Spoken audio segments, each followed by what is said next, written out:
Selamat siang Bapak dosen dan teman-teman sekalian.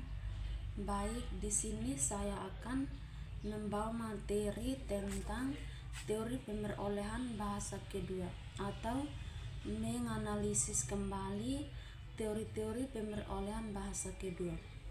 Jadi, di sini saya pilih salah satu teori, yaitu teori universal grammar membandingkan teori Krashen, input, hipotesis, monitor, teori. Yang pertama itu pengertian. Pemerolehan bahasa kedua merupakan bidang kajian yang meneliti bagaimana seseorang mempelajari bahasa di luar bahasa pertamanya. Proses ini lebih kompleks dibandingkan pemerolehan bahasa pertama karena melibatkan berbagai faktor seperti usia, motivasi, lingkungan, dan strategi pembelajaran.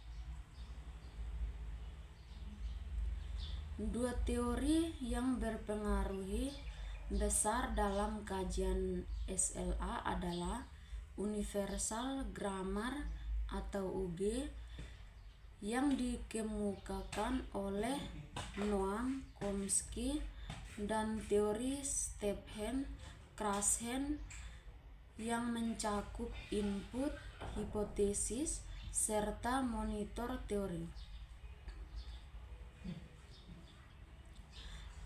Keduanya menawarkan perspektif berbeda. Chomsky menekankan aspek bawaan kognitif manusia, sedangkan Krashen menyoroti pentingnya input bermakna dalam pemerolehan bahasa.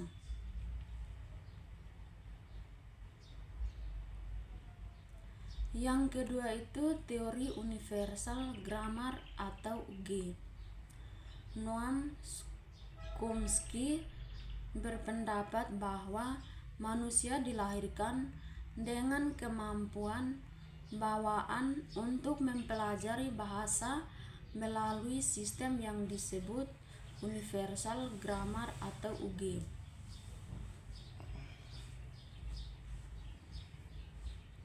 UG terdiri dari seperangkat aturan dan prinsip universal yang menjadi dasar bagi semua bahasa di dunia. Menurut Chomsky, input linguistik yang diterima manusia sejak kecil hanya berfungsi sebagai pemicu bagi aktivitas UG, bukan sebagai sumber utama pengetahuan bahasa. Yang berikut itu dalam konteks pemerolehan bahasa kedua muncul 3 pandangan utama terkait peran UG. Yang pertama itu full access. Pembelajaran L2 masih memiliki akses penuh terhadap UG sehingga pemerolehan L2 serupa dengan L1.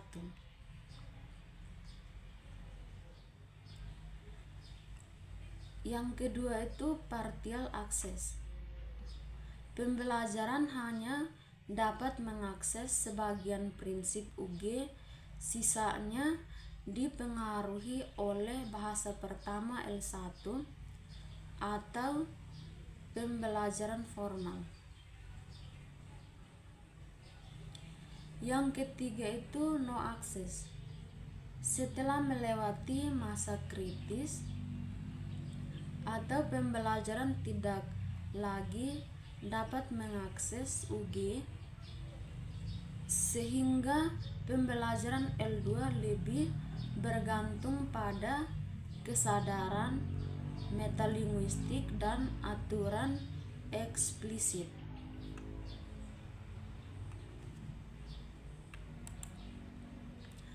Fenomena interlinguage yang muncul pada pembelajaran L2 mendukung konsep UG. Interlinguage menunjukkan bahwa pembelajaran mengembangkan sistem bahasa internal yang konsisten dan progresif meskipun berbeda dari bahasa target. Yang berikut teori Krashen, input, hipotesis, dan monitor teori. Stephen Krashen atau 1982 mengembangkan 5 hipotesis utama dalam teori pemerolehan bahasa kedua, namun 2 yang paling relevan dalam analisis ini adalah input, hipotesis, dan monitor teori. Yang pertama itu input hipotesis. Krashen berpendapat bahwa pemerolehan bahasa terjadi ketika pembelajaran terpapar pada komprehensible input bahasa yang sedikit lebih tinggi dari tingkat kemampuan mereka saat ini atau I+1. Artinya, untuk bergerak dari tahap kemampuan I ke tahap berikutnya I+1, pembelajar harus memahami bahasa yang sedikit lebih kompleks dengan bantuan konteks atau petunjuk makna. Misalnya, seorang pembelajar yang memahami kalimat I go to school dapat naik ke tingkat berikutnya dengan mendengarkan kalimat I went to school yesterday. Yang kedua itu monitor teori. Krashen membedakan antara 2 proses dalam pembelajaran bahasa, acquisition dan learning. Acquisition adalah pemerolehan alami dan bawah sadar yang terjadi melalui komunikasi bermakna, sedangkan learning adalah pembelajaran sadar terhadap aturan tata bahasa. Learning hanya berfungsi sebagai monitor untuk mengoreksi hasil bahasa yang diperoleh melalui acquisition, bukan sebagai sumber utama kefasihan.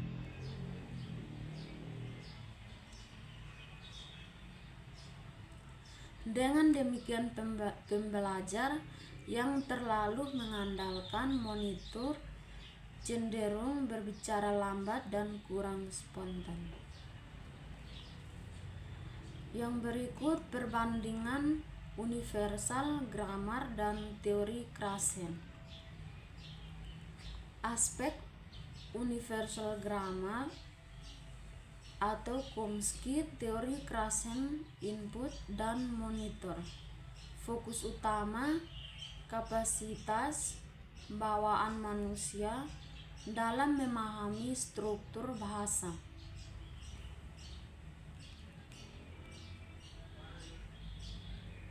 Paparan input bermakna sebagai faktor utama pemerolehan. Peran input hanya sebagai pemicu aktivitas UG. Input adalah sumber utama pemerolehan atau harus komprehensible. Mekanisme pemerolehan didasarkan pada aturan internal yang universal, terjadi melalui paparan alami dan pemahaman kontekstual.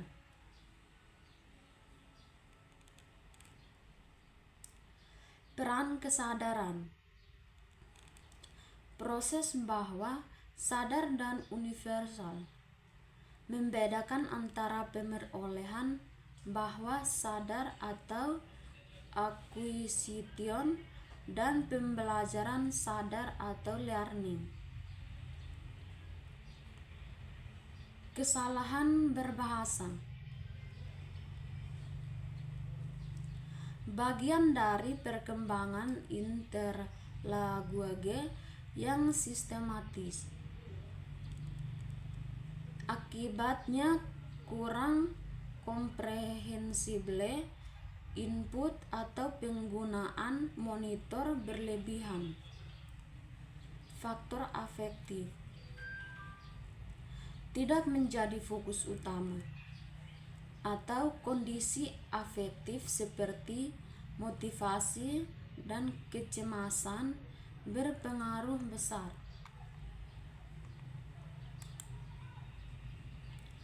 Yang berikut analisis kritis. Kekuatan teori universal grammar terletak pada kemampuannya menjelaskan kreativitas linguistik dan pola kesalahan sistematis dalam pemerolehan bahasa kedua. UG juga memberikan dasar teoritis kuat tentang adanya kemampuan bahasa bawaan. Namun kelemahannya adalah sulit diuji secara empiris dan tidak mampu menjelaskan variasi hasil pemerolehan bahasa kedua yang dipengaruhi faktor sosial, motivasi, dan lingkungan. Sebaliknya, teori Krashen memiliki keunggulan praktis dalam dunia pendidikan bahasa. Konsep komprehensible input mendorong pembelajaran berbasis komunikasi, bukan sekadar hafalan tata bahasa. Namun teorinya juga dikritik karena kurang menjelaskan proses internal pembentukan struktur bahasa dan terlalu meremehkan peran pembelajaran sadar. Yang terakhir, penutup. Universal grammar maupun teori Krashen memberikan kontribusi penting bagi pemahaman tentang pemerolehan bahasa kedua. UG menyoroti aspek kognitif dan bawaan manusia, sedangkan Krashen menekankan faktor eksternal seperti kualitas input dan kondisi afektif pembelajar. Pendekatan integratif yang menggabungkan kekuatan keduanya dapat memberikan pemahaman yang lebih utuh. Kemampuan bawaan manusia menyediakan potensi untuk mempelajari bahasa, sementara input bermakna dan lingkungan yang mendukung menentukan sejauh mana potensi itu berkembang.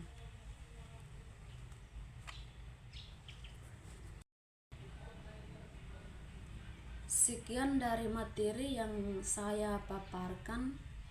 Terima kasih.